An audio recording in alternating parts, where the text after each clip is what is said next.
Okay, so we are at the very bottom, or near the very bottom of Memches Omid Bays. I'd say about 1, 2, 4, about 8 lines from the bottom. So that's where we stop. So in other words, we're in the discussion. Do you remember about the machlokes between Rav and Rabbi Yochanan as to, in the case of Rabbi Hyatt by Yosef, in his example where he sold accepted money for the purchase of salt. He was a salt merchant, and then the price of salt went up, so he wanted to renege on the deal. So there was after much discussion, we came down to the machlokes amaroim between Rav and Rabbi Yochanan. Rav says that all Rabbi Hyatt by Yosef is responsible for is the salt equivalent to the money that was given, because he only got part of the money. So we had the discussion about whether it was a deposit, security, whatever, but he got part of the money. Let's say the entire purchase was for $1,000, he got $100. Says Rob that the $100 worth of salt he's mechuyev to give, the rest he's not. Rabbi Yochanan says no, he's mechuyev on the full 1,000. If not, then he gets the mishapara. In other words, the curse of the mishapara will fall upon him if he reneges on the other 900. Because remember, we have this discussion that Rabbi Yosef, there was a machlokes whether mishapara means you warn him or you curse him. But either way, Rabbi Yosef was a Talmid Chacham. He knew he didn't want to get warned and he didn't want to get cursed. So if those were the two alternatives, how could Rabbi Yosef say that he doesn't have to give the rest of the $900 worth of salt? The teretz is because the machlokes he held like Rav, that you don't have to give the other 900, you only have to give what the equivalent of what you got money for. So that's now the machlokes that we understand, and we're going to go further, and we're going to say lemekatanoi, that machlokes between Rav and Rabbi Yochanan is really a machlokes tanoim. What's the point? The point is that when the Gemara, our Gemara is not about the tanoim, it's about the Amoraim, right? In other words, after Yehuda Anossi was the side of the Mishnah period was over, and now we start the period of the Gemara. So the period of the Gemara is the Amoraim. So if we have a machlokes Amoraim, that's very, very good. But even better is if the machlokes Amoraim has a source in the Tanoim, meaning that the Tanoim already discussed that. The object being that the further back you can go, the more quote unquote it legitimizes the machlokes. The machlokes is a machlokes between Rav and Rabbi Yochanan. But if you can pin it on Tanoim, then it's even a deeper machlokes, because the Tanoim, which were considered a generation greater than the Amoraim, because they were before, those Tanoim already embraced this machlokes. And it's only Rav and Rabbi Yochanan who are, so to speak, continuing the machlokes. So generally in Shas, when we learn a machlokes, we try to tie it as far back as we can go. And we see it in our discussions between Rish Lakish and Rabbi Yochanan about the origin of whether money is kaina or Mashiach is kaina. They hang their hats on psukim in the Torah. In other words, we don't just say, "Oh, there's a machlokes, Rabbi Yochanan, Rish Lakish. This one says one, this one says the other." We actually find that the machlokes is based on a pasuk in the Torah.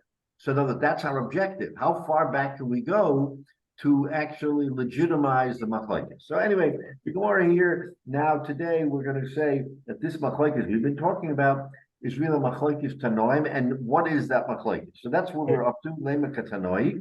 Excuse me a second, Rabbi. Before you start, is there any record that the mishapara really happened? That's a good question, because we don't see, and the Gemara doesn't tell us that they exacted the mishapara on so on and so on.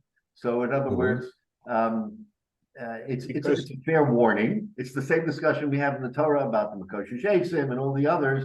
Is it a warning or did it happen? Is the pasuk about the Makoshesh Eitzim because there was a Mechalel Shabbos and he got skila, blah, blah, blah? Or was that the warning that this is what will happen and therefore take heed and don't do it? So that's a discussion. May have been discussion. only a deterrent and never really happened.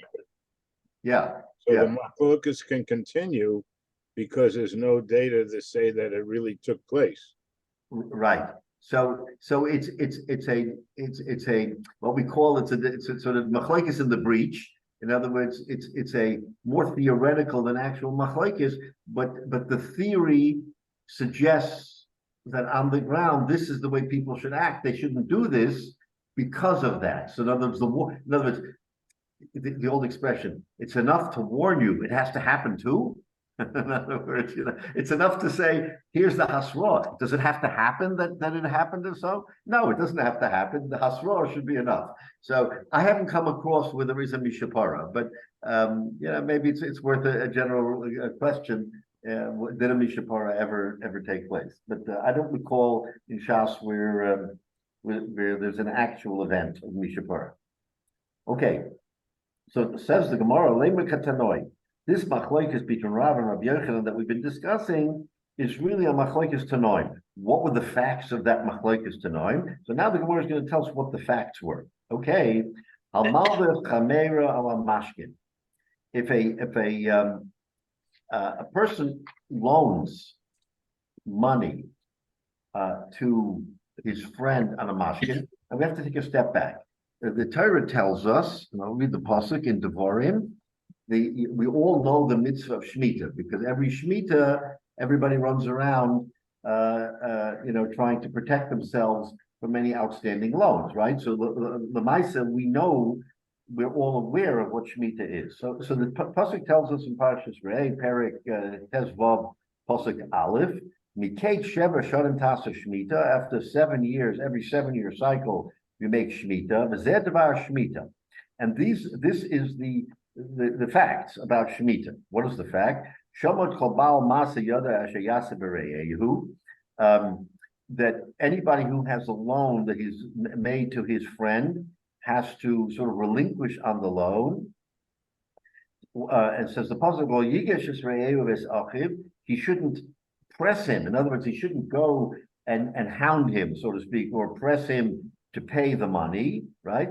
Because it's Shemitah to Hashem. So based on the pasuk, you better make your loan and get your payment within the 7-year cycle, or you're out of luck. Of course, the Chachamim came along and they said, no, we can't let this happen, because in the whole, maybe not in the first year, but by the time the 3rd or 4th year rolls around, people aren't going to lend money because they're going to be afraid they're going to be stuck and won't get paid by Shemitah.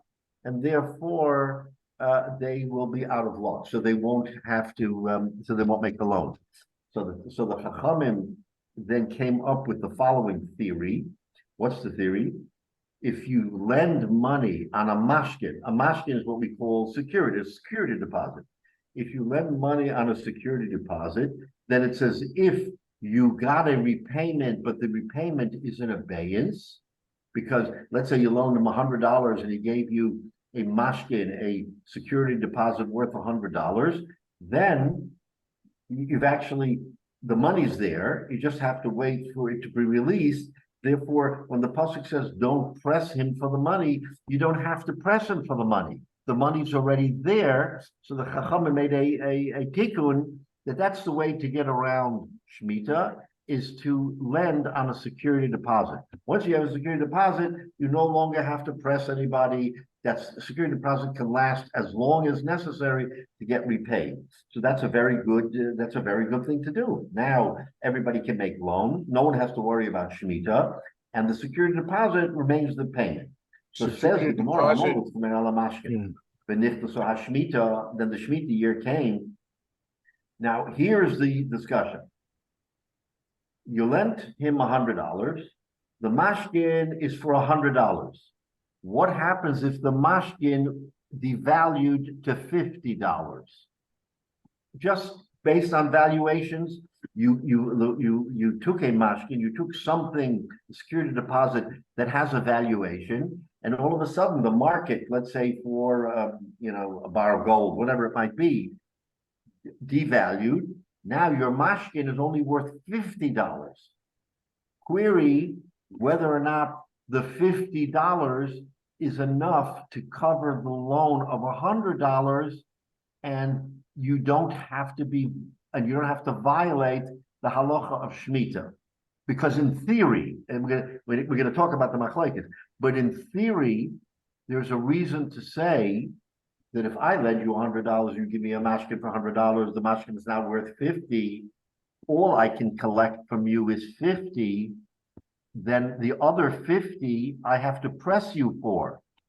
Shemitah takes away that second 50 because you're not allowed to press him, and you don't have the security for that 50. So think about that now. Depending on the valuation of the security at the time of Shemitah, you may or may not have a full security to fall back on and say, I'm not violating the Torah. I'm not pressing anybody for any money. I've got a security.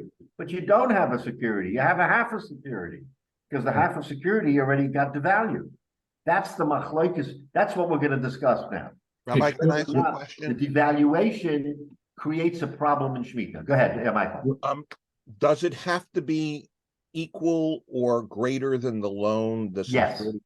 Yes, it has to be at least equal to the loan. Rabbi, So what if it page goes- are we on? Sorry, go ahead. What page are we on? We're on the bottom of Mem Ches Omid Beis. That's about 7 lines from the bottom. This is Bava Metzia. Bava Metzia, yes, Mem Ches Omid Beis. So again, the Gemara says, says the Gemara, Afa pi she'ena shava ela plug, ena mishamet. Says the Gemara that even though the security is only now worth a half, ena mishamet, you don't lose any of it because of the halachas of Shemitah, which I just said, because you can't press. Divrei Rabbi Shimon ben Gamliel. So Rabbi Shimon ben Gamliel says, as long as I have a security, even if the security was originally worth $100 or the loan is $100 and now the security is worth 50, I'm good. I can collect my entire 100 because I have a security, even if the security only covers 50, right? Okay. Rabbi Yehuda Hanasi Omer. Rabbi Yehuda Hanasi, who is right, he was a Tana who was Masada the Mishnah. What does he say? Im hoya mashkin keneged halvoso. If the mashkin is equal to the loan, meaning dollar for dollar, then it's okay. Then you don't lose it. The imla, but if the price of the mashkin went down even a bit, not even a half, let's say it went down 10%, then mishameh, then Shemitah cancels the loan. So now we have a machlekes between Rabbi Shimon Gamliel and Rabbi Yehuda Hanasi, whether or not the mashkin that you have can uphold the loan or not if it was devalued. Rabbi Shimon Gamliel, as long as there is some value, he doesn't necessarily say 50. As long as there's a value to it, then the whole thing is okay. And according to Rabbi Yehuda Hanasi, according to Rabbi Shimon ben Gamliel, in this iteration, according to Shimon Gamliel, if let's say they went down 50%, then you don't lose the loan, but you only have 50% worth of security. In other words, you don't have 100% worth of security. You have 50. All you can collect is 50, right? But according to Rabbi Yehuda Hanasi, you lose the whole thing, and therefore the loan has no value. And if you try to collect, then you're over the law of Shemitah, of pressing money on Shemitah. So that's how the Gemara initially understands the machlokes between Rabbi Shimon Gamliel and Rabbi Yehuda, right? So aren't there questions about the security? I mean, somebody has a security, but suppose he really doesn't want to do anything with it. He's doing them a favor, so he says, "Okay, I'll accept your lawnmower, but I don't have any grass, but I'll still accept the lawnmower." I mean, are there conditions on the security that the lender has to be able to want to use it if he defaults on the loan? So the answer is no. That the lender does not have to say, I'm going to collect on the security. The mere fact of the security that it's there gives him the protection from Shemitah. But Now, he may Where have does that no come from? he Where may does have that- no intention of collecting on it, but the fact that it's there means that it survived Shemitah. He may never collect on it, but the fact that the security is there, it's as if he got paid, even though the other fellow's holding it. It's if he got paid, and therefore it's not canceled. He can decide later, I don't want to collect on it, whatever. But security in general, for it's yeah, we have this whole thing. You can't keep certain things at night, and those types of security for loans and so on. But right. the goal in the end isn't necessarily that the lender would use the security, but that if it's default and he ends up getting the security as a permanent thing, that he could use it, he could sell it, he could do whatever he wants with it. It's just the value of it. Right. Where, Right. where So does the security come from? Where does that money come from? The In- guy in doesn't other have words- any money, he borrows $100. Yeah, And- let's say I lend you $100. I lend you Yeah. $100, and you give me a bar of gold worth $100. You give me Okay. a bar of No, gold. we got security. That's security. Now that bar of gold, the market for gold tanked, and that bar of gold is only worth $50, not 100. So the question is, do I have security or not? I don't have $100 worth of security. I have 50. So what does the 50 get me? Says Reb Shimon ben Gamliel that the 50 gets you $50 worth of the loan, and the other 50 you have to forgive. So it's all protection against Shemitah. It's all a protection against Shemitah, right? For 50% of during Shemitah, but he loses the other 50 because Shemitah stops it. That's correct. Yeah, And remember, okay. this whole thing is created by the Chazal in order not to completely stymie commercial activity, because if Shemitah is going to come and people aren't going to lend money to each other, that's going to create a big problem in society, because we need lenders who will make loans on conditions and on security. But the Torah does say Shemitah, which is why the Chazal had to come up with a way to protect the lender even from Shemitah. So And we have the same thing, right? We have the same thing by Yovel, we have a Pruzbel. I mean, we've all gone through this already because we've had these cycles, so we know that even today in the where we are today in the 21st century, the halachas of Shemitah are still very valid, and we have to. But there's a way to protect yourself. That's all. it's very hard to understand why the Hashem wrote in the whole Shemitah story here. It's one thing for the land to give it a rest, but to cancel loans, it doesn't make logical sense why Hashem would want to create such a situation. Well, And now we have to okay. figure out how to get around it. Right. So, but understand that in the larger ecclesiastical picture, it's not your money that you're lending; it's the Rabbi Shalom's money. You are the designated representative of the Rabbi Shalom to lend money to your friend. But right, it's not your money. Who gave you the money? The Rabbi Shalom gave you the money. So therefore, theoretically, the Rabbi Shalom gave you the money to help your friend. You helped him, and now he pay you is fine. If he doesn't pay you, then it's not you taking the loss; it's the Rabbi Shalom. In other words, so you have to look at it from the larger picture of what this money is. Whose money is it? And so it's only the Rabbi Shalom funneling money through you to him. He could have done it through me. He could have done it through Yale. He could have done it through Menashe. He didn't have to do it through you, but he did it through you. So now you're saying, well, this is my money. I have to protect my money. The question is, why tie Hashem's money to Shemitah? It could have been another formula. It didn't have to be Shemitah. No, but Okay. again, it's the lesson. The Rebbe is teaching us a lesson with Shemitah, how you should deal. Remember, the whole Torah is really just it's an ethical lesson in life. So everything about the Torah that we look at, we want to take something from it. How do we live our life? So we live our life spiritually. We learn Torah, we daven, but we also do business. So if we do business, how should we ethically do business between each other? That is the way the Rabbi Shalom directs it. So the Torah gives us the laws of Shemitah, the laws of Ribbis. Wait a minute, it's my money. I should give you my money for free, and I shouldn't get money for it? No, you can't do it. Ribbis. Oh, but now we have a heter because we do it in a way that the Ribbis isn't Ribbis.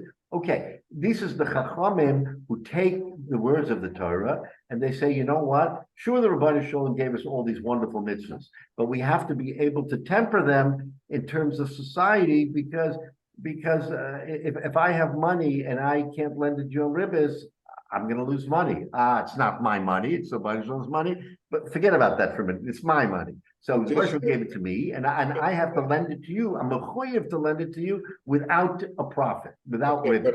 But I'm still confused in terms of what's the advantage to mankind. If I don't want to, ask it in the wrong way, but Yeah. we don't need this whole Shemitah when it comes to money. The world would be better off. Why do the loans have to be canceled? Why does everything have to start all over again? Because human nature, Let me throw out. Okay, David, go ahead. You have an answer. No, but throughout history, there have been debtor classes. They couldn't get out of debt. And that was the reason for a lack of upward mobility in many societies throughout history. Chapter 11 is not so different from this. It gives you protection, gives you a chance to start over again when you have debts that you can't pay. I mean, the idea is to not have people permanently in debt and unable to advance. It's Right. part So of- lahavdil, you have Closes all the debt prisons. right. So lahavdil today, this whole discussion is couched in terms of what we call the woke world. It's the colonizers and the colonized, that we are all oppressors. For all the people who have to be on the bottom looking up to us because we lend them money and we do this and we do that. So all of a sudden we're the bad guys because we've taken advantage of other people in the world who don't have. So again, this is today's world looking at this whole thing. But from a Torah standpoint, you're right, David. There was always lenders and borrowers. There was a debtor class. There were people who didn't make it in society the way others made it, and they were more meshubit. So the Torah is a lesson in morality, how you should treat people who aren't your equal, who don't have what you have, but you're nevertheless mechuyev to help them. And since human nature is such that people aren't so openly willing to do everything in their power to help somebody else, so it's tempered. No, you don't have to give it to him as a matana or tzedakah. You can lend it to him. By lending, it means that he can use it, but you still own it. So he's good because he has what he needs, and you're good because you didn't give it up. So psychologically, you're still the owner. But you're right. The Torah could have said, forget about it. Just give him the money. It's not yours anyway. Give him the money and let him have it. But it's the morality, it's the moral lesson that the Torah teaches us, that even though you're better off and you're in a position to be a malveh, you still have a achrayus on how to deal. As Menashe said before, there's halachas, and if you take a mashkin, the mashkin happens to be an article of clothing, then you're mechuyev to give him back the article of clothing at night. If it's a pajama, and so you can keep it in the day, but not at night, and vice versa for other things. So even in all of these halachas, there are minute points. You have an eved, or you have a debtor, and so you can't take his pillow so he can't sleep at night. You got to give it back to him. So you see the ethical fiber in all of these halachas. So therefore, this whole halacha of Shemitah, you're right, the Torah could have, why do we need Shemitah for? Just obviate the loan and that's it. You know why? Because human nature being what it is, people won't make loans starting in the last few years of Shemitah because they're afraid they won't get it back. All right, so I'll add one other point, which is connecting, which many people far smarter than me have done, which is connecting Shemitah with Shabbos. So actually 2 points. So one is, think about with Shabbos, we don't always do it so well. I don't always do it so well myself, usually don't. But the idea of getting away from the mundane and the ordinary. We're not dealing with, yes, we have to have money during the week in order to pay for everything for Shabbos, and that becomes a priority.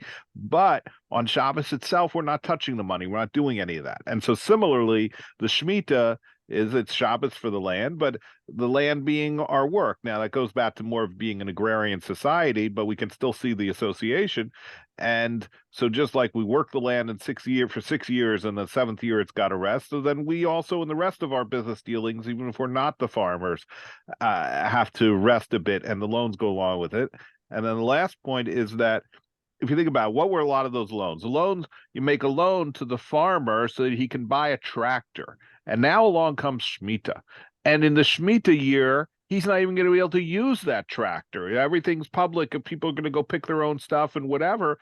And so the year before Shemitah, you say, what? Am I going to go ahead and loan this guy money to buy a tractor? And next year, he's not even going to be using it. And then he'll go bankrupt and he won't pay it back. And I'm going to be all messed up. So therefore, we have to have these kinds of rules in order to handle the fact that we're not quite up to that level of handling it. But it definitely then relates a lot of it to the who's borrowing the money, the people with the land, who's lending the money, the richer landowners, but who can see it as well. So I think it all really does connect.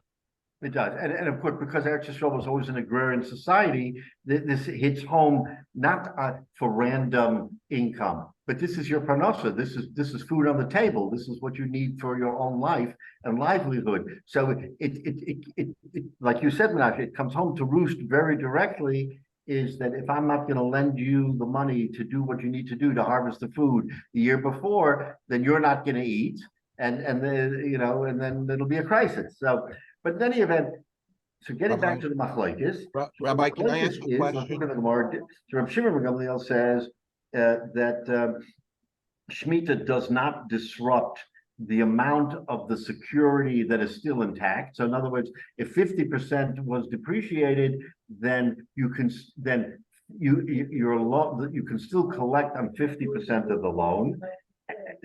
And Rabbi Yehuda Hanasi Omer Im Hoya Mashkin Keneged Havoso in a Mishamit Im Lav Mishamit. It's all or nothing. Either the whole loan is still intact, but if it depreciates in part, then you lose the entire loan and you cannot collect. Yeah, Max. I have questions on both positions. I misunderstood you, I think, when you first explained Rabbi Shimon ben Gamliel's position. So what I want to understand, I thought you said that when he gives... Hold on, Michael. Hold on 1 second. Just do me a favor.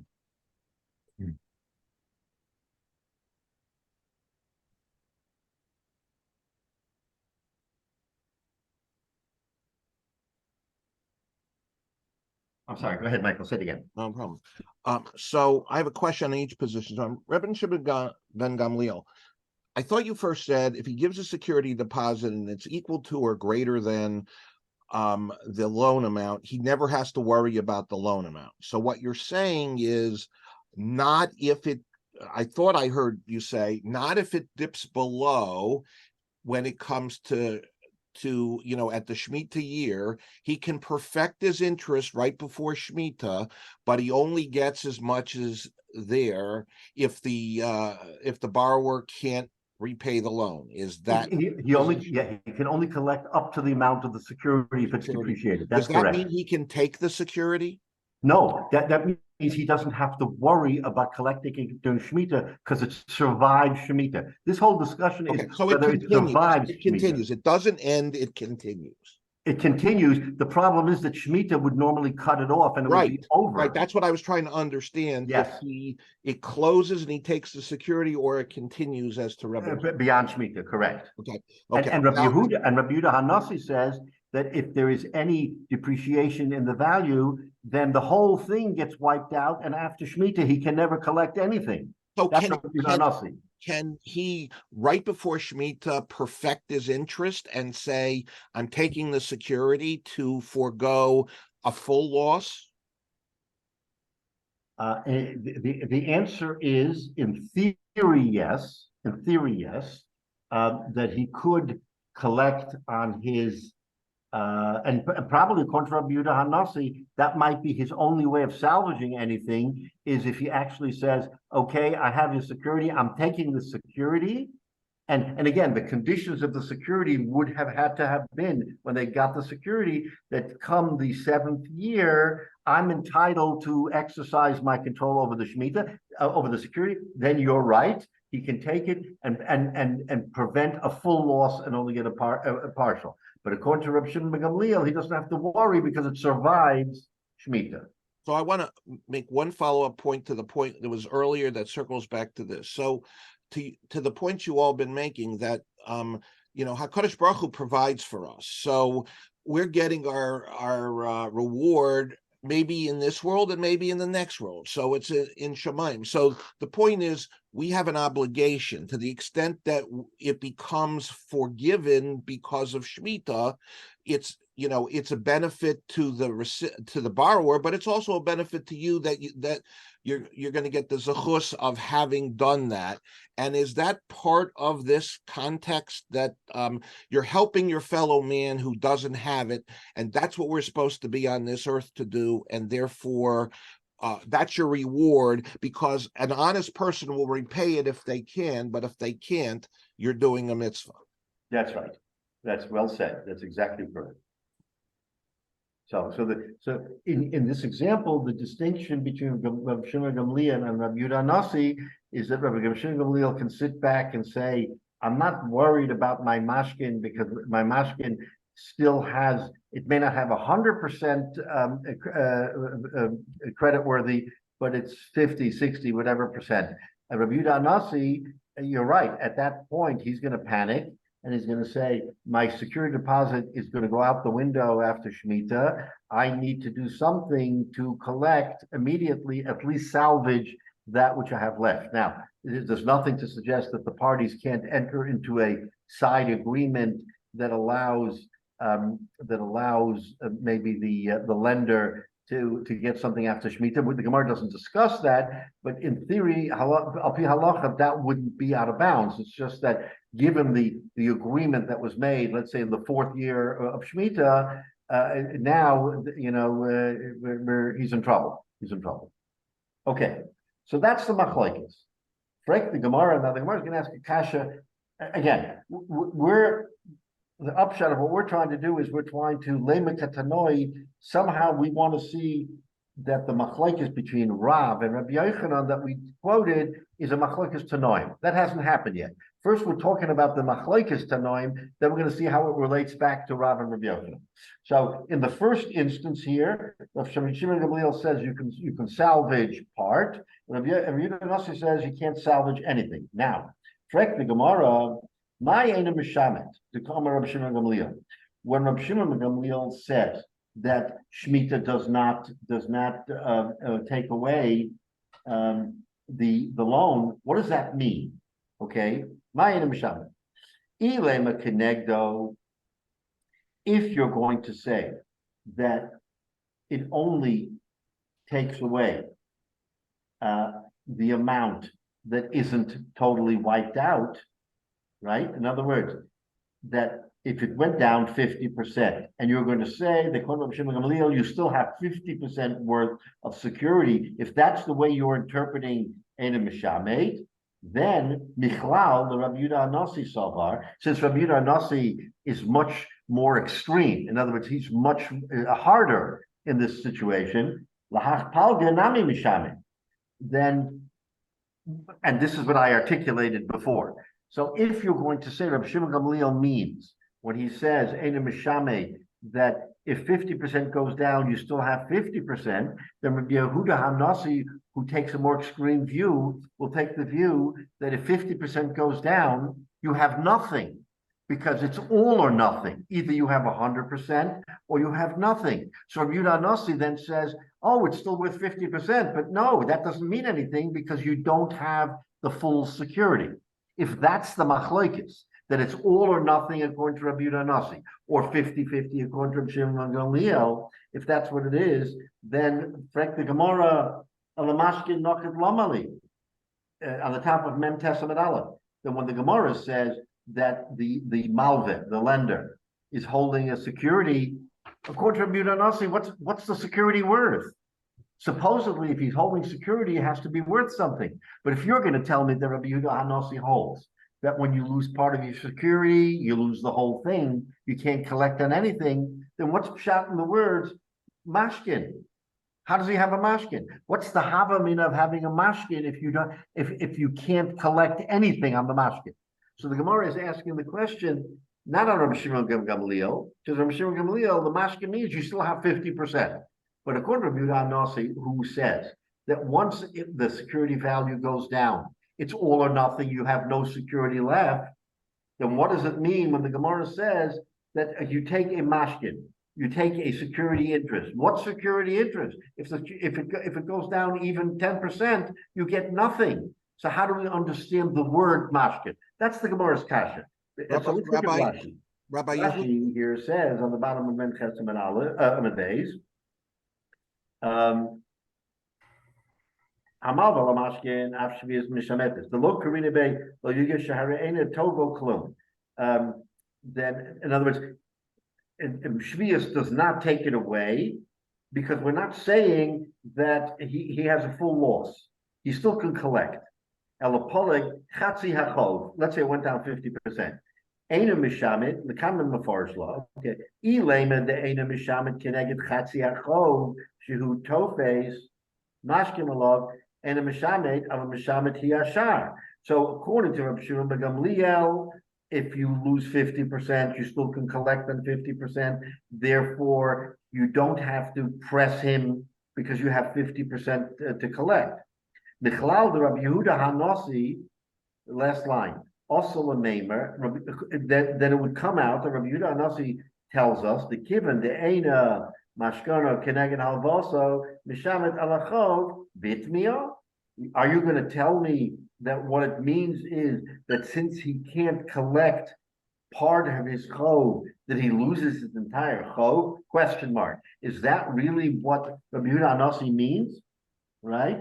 Rabbi, does Rabbi Yehuda Hanasi believe if it was equal, if it remained equal or larger than the loan, that it would continue? Because you said he loses everything, all or nothing. He would say that the security interest continues through Shemitah, and he can collect after Shemitah. So what about the prospect that even though it went down, it could increase again? But Shemitah is that dividing line. We have to evaluate it on the date of Shemitah. Okay. Shemitah comes what its value is at that day. If it's at that day, and if it's less on that day, the Yehuda Hanasi says loans canceled. That's correct. If it's the same or more, the security continues beyond Shemitah. Right. And Rabbi Shimon Gamliel says as long as you have something, you can collect on. So we thought it means you can collect on the whole thing. Okay, but even if you say it means he can only collect on part of it, he can still collect on part of it. Okay, so now the Rashi on the very top of Memtes, Elamashkin the toughest, Lamai toughest. What's he holding on to? If he doesn't have the value of it, what's he collecting? So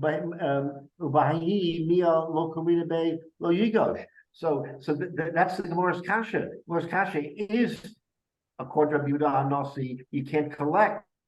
So why does he say you have a mashkin? That mashkin is totally it's sort of a frivolous mashkin because you may lose the whole thing. So why does it say that you have a mashkin? Elo. So now the Gemara wants to change its interpretation of the machlokes between Rav Shimon Gamliel and Rabbi Yehuda Hanasi. What does it say?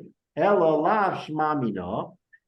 So therefore, we have to take from this. My enem mishamet to Rabbi Shimon Gamliel. What does Rabbi Shimon Gamliel mean when he says that you don't cancel the loan?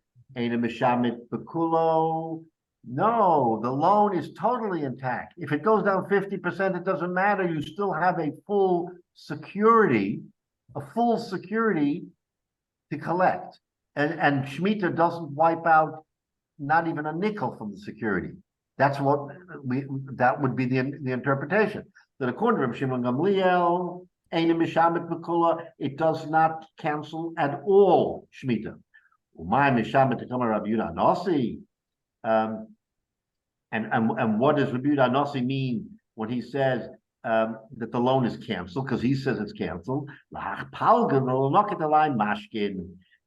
So no, the only thing that's canceled is the part that no longer has value. In other words, this version of Rabbi Yehuda Hanasi is like the previous version of Rabbi Shimon Gamliel. So the Gemara says that no, the machlokes is all or nothing, according to Rabbi Shimon Gamliel. If there's anything there, the whole thing is there. And Rabbi Yehuda Nasi says, no, he says what Rabbi Shimon Gamliel said in the first instance, that the security covers that which is still intact.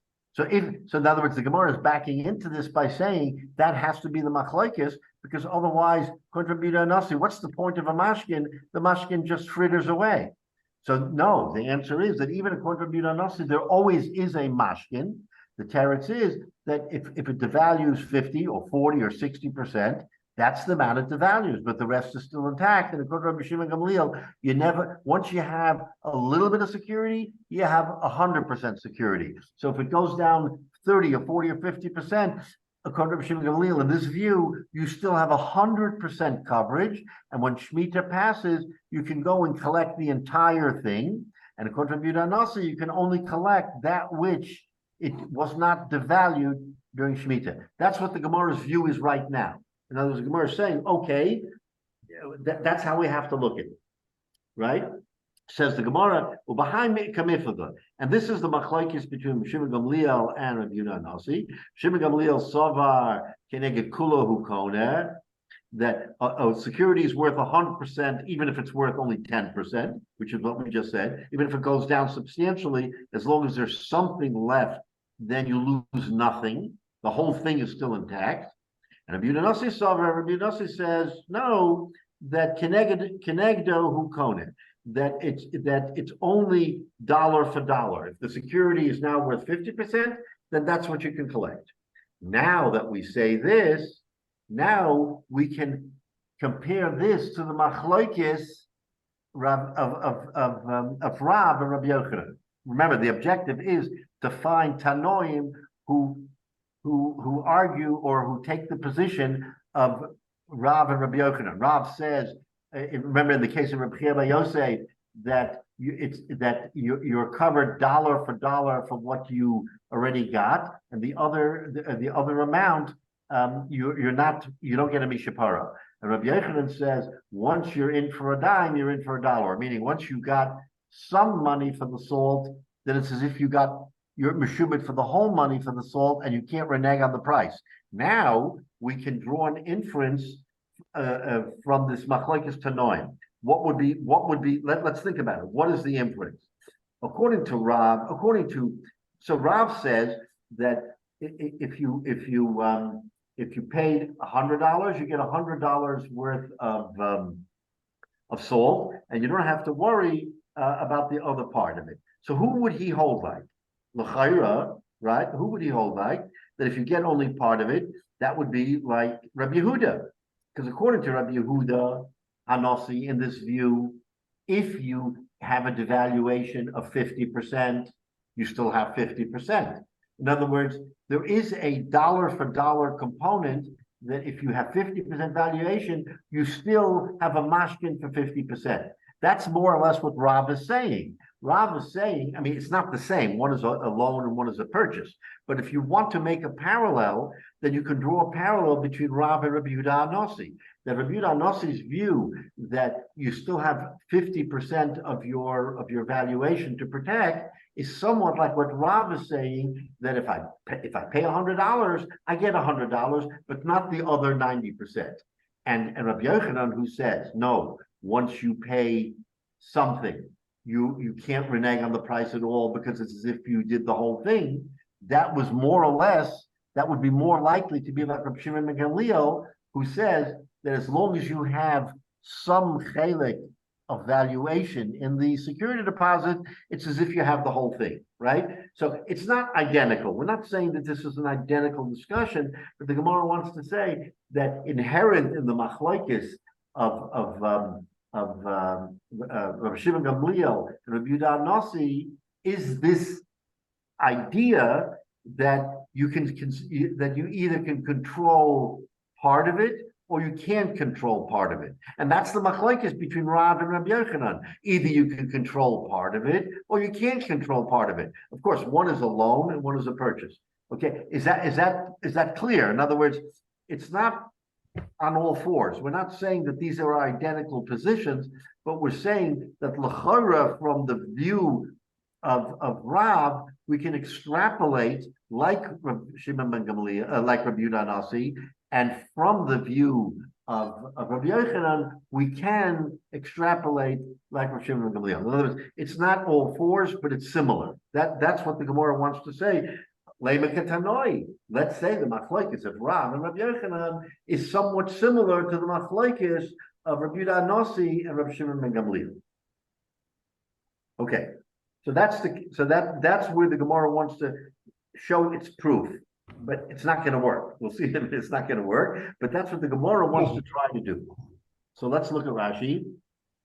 Ena mishamet b'kula kloma, ena mishamet klal, the klal, the Rabbi Yehuda, kushahi. Going back to before, it would be a kasha. Why does he have the mashkin at all, right? So anyway, so now we're going to try to extrapolate, and we're going to say that's the machlokes Tanoim is similar to the machlokes Amoraim between Rav and Rabbi Yochanan. Not the same, but similar. Says the Gemara. In the cover of in the Mishnah the Kula Oman Mishnah the cover of Yehuda and also Lahapaga. The Lonaket Lemashke behind Miflaga. Okay, behind Miflaga. So fifth line. The Rabbi Shimon Gamliel Sava Kenegda Kula Hukone. In other words, Rabbi Shimon Gamliel says that once he has a little bit of security, he has the whole security. Rabbi Yehuda Nasi Sava Kenegda Hukone, that he only has enough security compared to what's still left, but not otherwise. And then says what we just said, that's how we were going to hang the machlokes of Rav and Rabbi Yochanan on this machlokes. Says the Gemara, lo, no, you can't compare or extrapolate from this Tanoim machlokes on the machlokes between Rav and Rabbi Yochanan. Lo, you can't do it. Why? So the Gemara now goes back to its original thinking. My Eina Mishamet to come Rabbi Shimon Gamliel.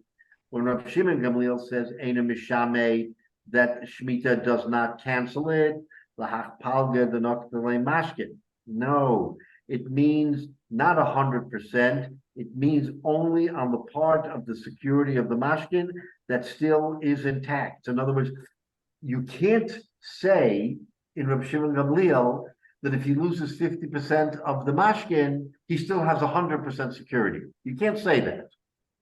If he has 50% valuation left, he has 50%, period. So that in other words, the Gemara is saying your seichel that losing some means nothing. I don't buy it. It doesn't work. Rabbi Shimon Gamliel says, according to now we're going back to the original interpretation of the Gemara, that that the security is only as good as what is left intact. If it's 60, 50, 70, whatever percent of the security, that's what survives Shemitah, but the rest does not survive Shemitah. Michlal, that since Rabbi Shimon Gamliel, who is the Mekel, he's the Mekel, since he is Mekel and says that you still have a portion of security surviving Shemitah, Michlal, Rabbi Yehuda Nasi Savar, Lahachpal Gedanoket Alai Mashkin Nami Mishame, that if you lose something, you lose everything. That was the original view.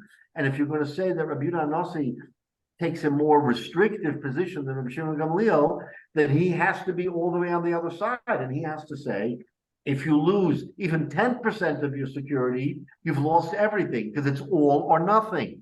So the Gemara is going back to Rabbi Yehuda Nasi. It's an all or nothing proposition, not, oh, I lose 10, I still have 90, I lose 50, I still have 50. So if that's the case, then we had a kasha, right? The Gemara at the very top line said, Mashkin denoket lamali. If that's how you interpret Rabbi Yehuda Nasi, what does it mean that he has a mashkin? If he loses even 10%, he has no mashkin. He has no security anymore. So how can you say in Rabbi Yehuda the word mashkin exists? If he loses even a little bit of that 100%, he has no longer a mashkin. So what does it mean? So the Gemara is going back to asking the same kasha, but now the Gemara wants to give a teretz, l'zichron dvorim ba'alma, that it's a remembrance, right, that there was a loan. So this is a little bit of an ambiguous statement because the Gemara wants to say, really, the machlokes is Rabbi Shimon Gamliel, you have whatever you have, and Rabbi Yehuda Nasi, you have all or nothing. But if you have all or nothing, according to Rabbi Yehuda Nasi, what does the word mashkin mean? Says the Gemara, you know what it means? It means it's a reminder to you. It's like a memorial. Oh, you have a loan. But if you can't collect on the loan, what's the point? I mean, that's really the kasha that is a little bit difficult to understand, because the Gemara wants to say, no, it's really all okay. Even according to Rabbi Yehuda Nasi, the reason why it says mashkin, even though you can't collect, is because you want to have a sort of a mark in the sand, a line in the sand, that you had a loan. But the kasha is, so what? If you had a loan and you can't collect it, what's the point? So that's a little bit schwer. And I think some of the Rishonim asked the question, what's really the point according to Rabbi Yehuda Nasi, which, by the way, the halacha, al-pi halacha, is really like Rabbi Shimon Gamliel, is that it's not all or nothing. In other words, as a practical matter, if you had, today we protect ourselves in all kinds of different ways so we don't lose anything. But if you were to lose something, it's only what the devaluation is. But that, again, we're not getting into the actual halacha. The halacha today, we try to You're protect. breaking up a little, Rabbi. Pardon? Yeah. Yeah, in other words, the halacha l'maisa, we're trying to protect the malva as much as possible. So in today's halacha, we find ways for the malva to be 100% protected, even if the security goes down. And we do that through shtaras, through having all kinds of written agreements which the Rabbanan have instituted. But in the time of the Gemara, where they didn't have that, then it was either according to Shimon Gamliel, only the amount of the security, or according to Rabbi Yehuda Nasi, nothing at all. So the Rishonim have this question: if that's the case, of what value is having a marker that says there was a loan if you can't collect on the loan? What is to think about why they would have it? What's the onus on the love? Because if I'm nearing Shemitah and I see that my security has gone down, if I'm focused on the security, I'm not focused on my ability to pay. I know I can get off by because the value is less. It should be that that's a last resort, that they have to pay the loan if they're able to, regardless, as you go toward Shemitah, because it's not proper for them to use the fact that the security devalued as an excuse for not paying the full amount of the loan. So there is a psychological component, Michael, that we have to think about. The love, I mean, he's a serious guy. He doesn't borrow just to default. I mean, we're going to give him as much credit and say he doesn't want to be in this position. He wants to be able to repay, but the Torah tells you don't have to repay, right? So between me and you, if the love says, yes, Shemitah takes away my chov, but I feel morally obligated to pay that chov beyond Shemitah. Let's say the Lova says that because he's really an Erlich guy and he doesn't want to hide behind Shemitah, right? So he's going to feel terrible if the Torah tells him, forget about it, you don't have to pay. Or better yet, don't pay. He's going to feel very bad. The Torah is telling me not to pay because I'm not obligated to pay, but I really feel a moral obligation. I borrowed the money. I don't want to sift the malva. I don't want to make him be a loser here. So he has a psychological burden, does the lovet, that he feels achroi to pay. But yet at the same time, the Torah tells him you have no obligation. So now he's torn between what the Torah says and what his heart says. His heart says, I don't want to stiff the guy. I see him every day in shul. I don't want to look him in the eye and then walk away and not owe him any money. But that's your own burden. So the Torah says, no, you don't have to even feel that burden because al-pi Torah, there was never a loan. So this idea that according to Rabbi Yehuda Nasi, yes, the loan goes away, but there is a zecher, there is a remembrance of the loan, right? That's what we're saying now. So why do you have a deposit according to Rabbi Hyatt if you don't collect? The Torah says it's a zecher. It's a reminder that there was a loan. You're not mechuyev on the loan, but there was a zecher. Let's say this guy 2 years later becomes a Shiur gomer. He hits he has a piece of land and he hits a gold mine, and now he's worth $1 million.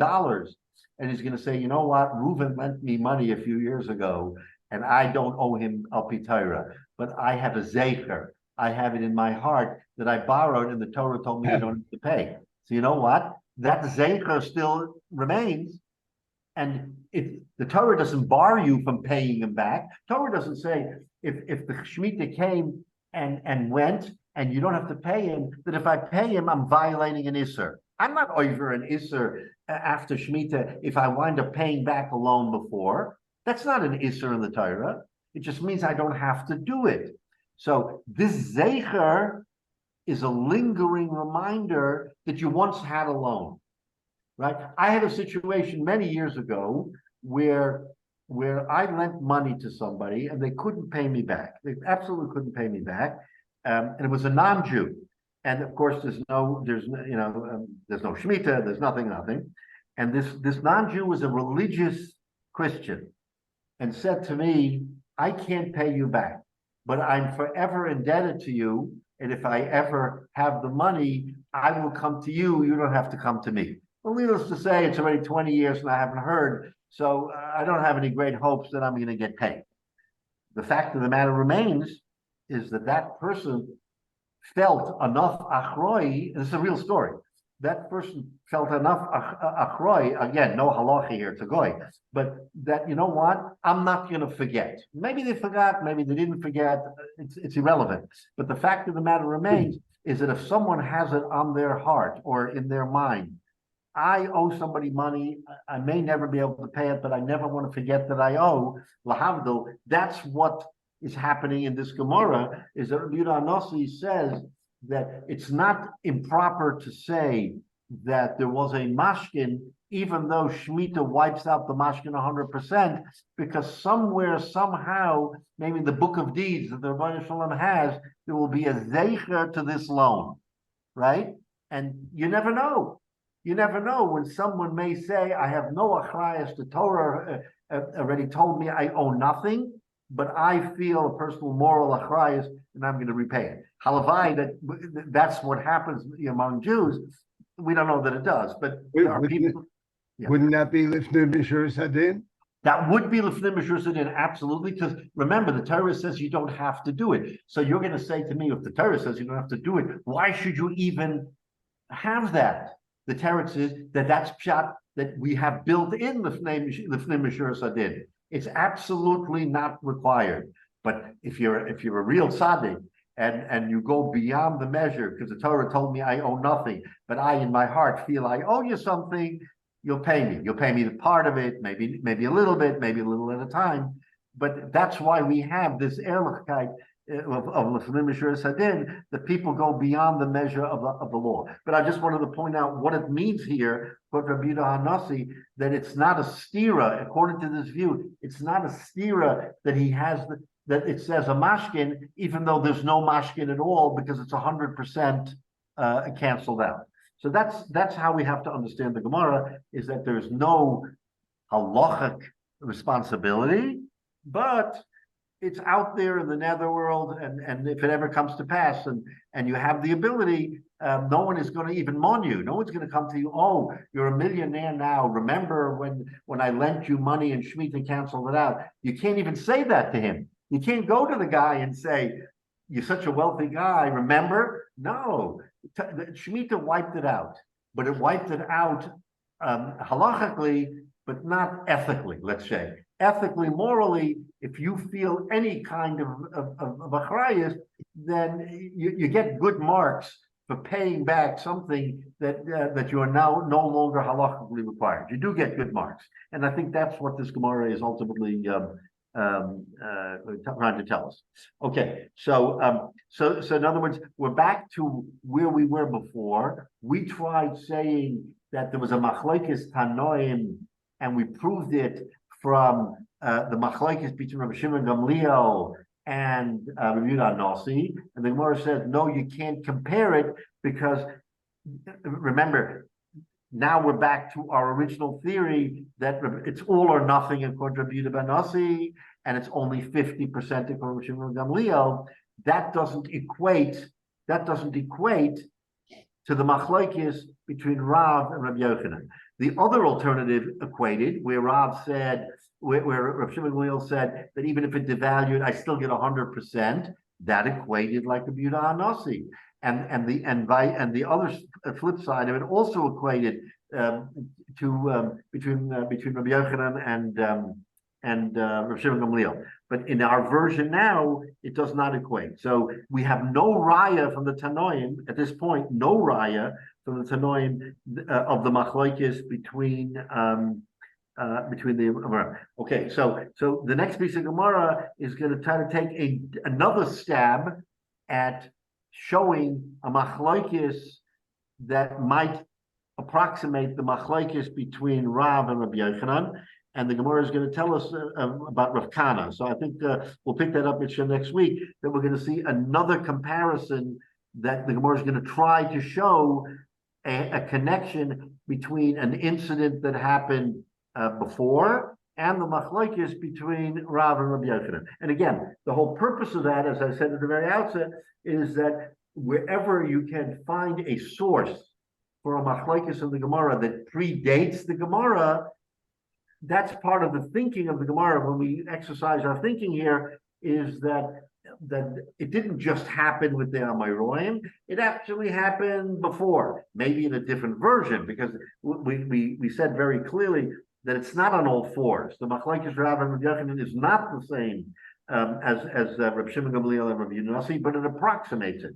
So we're going to try to find another example of where it approximates it, and we'll see. So we're stopping here on Memtes on the Aleph, and everybody have a Freilich Chanukah, and continue to daven for our soldiers and for Klal Yisrael, and the Rebbeinu Shalom Shetaka approximate, bring back the Nes Chanukah here, Rabbi Miatim Tmei B'Atorim.